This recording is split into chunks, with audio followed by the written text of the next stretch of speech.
नमस्कार दोस्तों। स्वागत है आप सभी का हमारे अपने YouTube चैनल टेक रिवील पर। हमारी टेक्नोलॉजी से रिलेटेड ऐसी ही वीडियोस को देखते रहने के लिए टेक रिवील चैनल को सब्सक्राइब कर दें और साथ ही दिए हुए बेल आइकन को भी प्रेस कर दें ताकि आपको आगे आने वाली हमारी हर न्यू वीडियो की नोटिफिकेशन जल्द से जल्द मिलती रहे। तो दोस्तों, आज हम इस वीडियो में बात करने वाले हैं कि जो हमारा प्रोसेसर होते हैं मोबाइल में दिए हुए, उनमें जो है वो प्रोसेसर में जो है वो गीगाहर्ट्ज और नैनोमीटर जो है वो क्या होता है। तो आज हम गीगाहर्ट्ज और नैनोमीटर टेक्नोलॉजी के बारे में चर्चा करेंगे। आजकल तो जो है वो स्मार्टफोन का बहुत ही लोग इस्तेमाल करते हैं और स्मार्टफोन के बिना जो है वो हम सबकी जिंदगी मतलब रुक सी जाती है।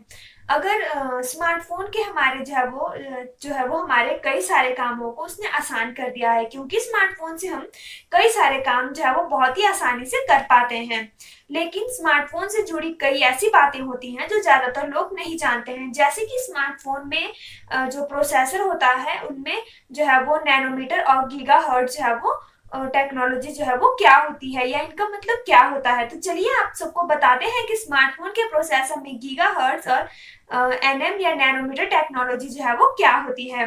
स्मार्टफोन की स्पीड और उसकी मल्टीटास्किंग का लेवल जो है वो उसके प्रोसेसर पर निर्भर करता है और किसी भी प्रोसेसर की जो है वो परफॉर्मेंस है उसका अनुमान जो है वो आमतौर पर हमें एनएम और जो गीगाहर्ट्ज होता है उसमें से लगाया जाता है। इसके अलावा स्मार्टफोन जो है वो उसमें जो उपयुक्त रैम भी जो है वो होनी बहुत ही जरूरी होती है। प्रोसेसर को स्मार्टफोन का जो है वो दिमाग कहना गलत नहीं होगा, क्योंकि प्रोसेसर ही फोन की सारी एक्टिविटीज को कंट्रोल करता है। बता दें कि मैं आपको बता दूं कि यह जो है वो एक इलेक्ट्रॉनिक सर्किट होता है या फिर जो है वो एक प्रकार की चिप होती है। तो पहले हम बात कर लेते हैं गीगाहर्ट्ज के बारे में कि स्मार्टफोन के प्रोसेसर में जो है वो गीगाहर्ट्ज क्या होता है। गीगाहर्ट्ज जो है वो स्मार्टफोन प्रोसेसर की स्पीड होती है। स्मार्टफोन प्रोसेसर के साथ में एक घड़ी होती है, उसकी मदद से जो है वो उसकी मदद से या टाइमिंग के हिसाब से प्रोसेसर जो है वो काम करता है। अगर मैं आपको आसान शब्दों में कहूं तो प्रोसेसर के अंदर एक घड़ी लगी होती है। वह एक सेकंड में जितनी बार घूमती है उसे क्लॉक स्पीड जो है वो कहा जाता है। यानी उस घड़ी की जो है वो यह क्लॉक स्पीड उसकी इकाई होती है हर्ट्ज। यानी अगर उसकी प्रोसेसर की क्षमता 1 हर्ट्ज है तो क्लॉक स्पीड 1 राउंड प्रति सेकंड मानी जाएगी। अब आपके मन में एक सवाल उठ रहा होगा कि 1 हर्ट्ज 2 हर्ट्ज जो है वो उनका क्या मतलब होता है।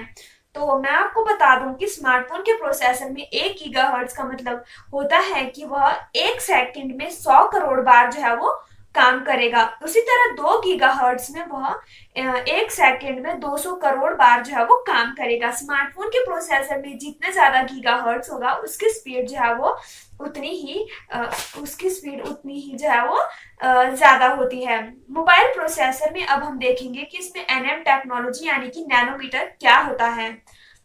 आप जब भी कभी इंटरनेट में किसी मोबाइल प्रोसेसर के बारे में पढ़ते या देखते होंगे तो वहां पर यह जरूर बताया जाता होगा आपको कि यह प्रोसेसर जैसे कि 12 nm पे बेस्ड है या फिर 14 nm पर बेस्ड है या फिर 10 nm टेक्नोलॉजी पर बेस्ड है। यह सवाल सुनकर जो है वो हमारे मन में यही आता है कि आखिर मोबाइल प्रोसेसर में ये जो नैनोमीटर है वो क्या होता है। तो चलिए जान लेते हैं कि मोबाइल प्रोसेसर में नैनोमीटर टेक्नोलॉजी क्या होती है। दोस्तों, किसी भी प्रोसेसर को बनाने से पहले उसका एक आर्किटेक्चर डिजाइन किया जाता है। साथ ही किसी प्रोसेसर में जो है वो हजारों लाखों ट्रांजिस्टर लगे होते हैं। अब जो इन ट्रांजिस्टर के जो गेट होते हैं उनकी जो लेंथ होती है या फिर यूं कह लीजिए कि ट्रांजिस्टर का जो साइज होता है उसे ही नैनोमीटर में बताया जाता है या ये फिर जो है वो नैनोमीटर में होते हैं। इसे ऐसे भी समझा जा सकता है कि अगर किसी प्रोसेसर में 10 nm या फिर 14 nm टेक्नोलॉजी होती है तो यह प्रोसेसर में जो ट्रांजिस्टर लगा होता है उनकी साइज होती है। इसके अलावा अगर मैं आपको बताऊं तो ट्रांजिस्टर की साइज जितनी ही कम होगी प्रोसेसर उतना ही ज्यादा दमदार होगा।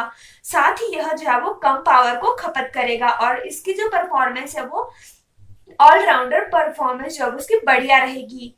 आजकल मार्केट में जो है वो कई सारे दमदार प्रोसेसर उपलब्ध हैं, जैसे कि आ गया आपका स्नैपड्रैगन का 855 प्रोसेसर जो 7 nm पर बेस्ड है। फिर ही जो है वो क्वालकॉम का स्नैपड्रैगन 845 है जो 10 nm पर बेस्ड है। फिर ही जो है वो हमारा क्वालकॉम का स्नैपड्रैगन 660 है, वो हमारा 14 nm पर बेस्ड है। फिर है एप्पल A12 का 7 nm पर।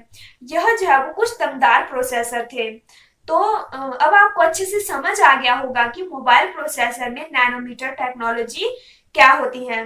तो मैं उम्मीद करती हूँ कि आप सबको इस वीडियो में दी गई जानकारी पसंद आई होगी और आपको समझ आ गया होगा कि प्रोसेसर में गीगाहर्ट्ज और नैनोमीटर टेक्नोलॉजी क्या होती है। अगर आपके अभी भी इससे रिलेटेड कोई क्वेश्चन है या आपके मन में कोई भी डाउट है, आप मुझे नीचे कमेंट करके पूछ सकते हैं। मेरी वीडियो को अपने दोस्तों के साथ ज्यादा से ज्यादा शेयर करें और मेरी वीडियो को लाइक करें। धन्यवाद।